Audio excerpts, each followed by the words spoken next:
One of the biggest revolutions that happened in music production over the past decade or two has been the fact that people can now produce music from home using their own equipment without having to go to a professional recording studio to do it. So many of the bits of hardware, things like synthesizers, effects, outboard, all that kind of thing that was really, really expensive and still is very expensive, could now be bought often on subscription from month-to-month basis and run inside your laptop. So it democratized the whole music production kind of scene. People could now make their own stuff. Now, why in this instance would you still then go and buy hardware? Native Instruments, who are one of the biggest suppliers of plugins, I own a huge amount of their software, have just gone into liquidation. Now, if you own their plugins or if you're on some kind of subscription, what happens when they disappear? Suddenly all those plugins are no longer supported. So when the next version of the operating system comes out for your computer, you're not going to get access to them. It might just go away. If you're on subscription, the subscription's going to stop. You just lose everything.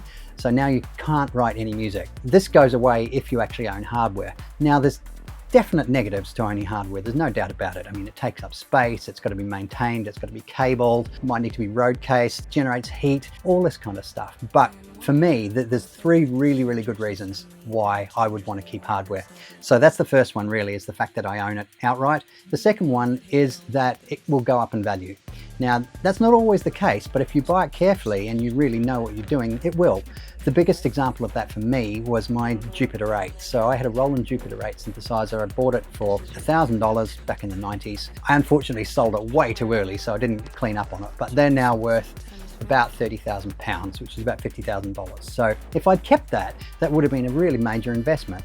Now, obviously they need to be maintained and looked after. Older gear, that happens, but they can be a real asset quite apart from, the fact that you're actually using it for making music. Then the third thing, which for me is really, really important, I actually make better music on hardware than I do on software. They probably sound the same. So if I had to listen to one that was done on a plugin and one that was done on hardware, would I be able to tell a difference? In most cases, probably not. There's something about being tactile and actually touching things and moving the knobs up and down. I produce better music when I do that than when I try and wiggle things around with a mouse. I don't know why that is exactly. I think the fact is that when things are on a computer, it's not really designed to be a music making tool, even though it works. Those are the three reasons why I would recommend having hardware. Definitely something that's helped me.